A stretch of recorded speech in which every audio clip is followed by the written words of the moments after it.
Bismillahirrohmanirrohim. Mana shahar ona o'zlari kelib shu xurmoni ekilishda qatnashib turibdilar. Bular umraga kelishgan ekan, ziyoratga niyat qiluvdik, shu xurmo ekib ketishga Madina bog'iga dedilar. Alloh taoladan duo qilib so'raymiz. Mana bu daraxtlar kabi serhosil, sermeva daraxtlardan bo'lib, bularga dunyo oxiratda manfaatli bo'lishini. Mana sekin-sekin xurmolar Xudo xolasa bu yil ekildi. Alloh nasib qilsa keyingi yil yoki undan keyingi yilga meva berishni boshlaydi.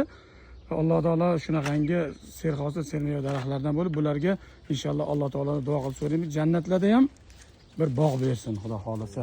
Daraxt bersin Alloh taolo. Chunki jannatdagi daraxtni bir kattaligi 70 yilda soyasi ham tugamaydi deyshadi. Xudo xolasa Alloh taolo nasib qilsin hammamizga. Alloh qabul qilsin. Xursand bo'ldim, hojona. Mashallah. Lapatgan qo'lga olmadingiz o'zingiz. Maza qilagan.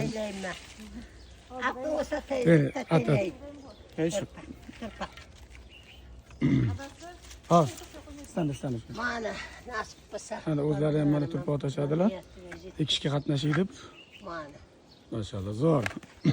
Mashallah. Zo'r bo'ldi. Hojona qabul qilsin. Alloh rozi bo'lsin.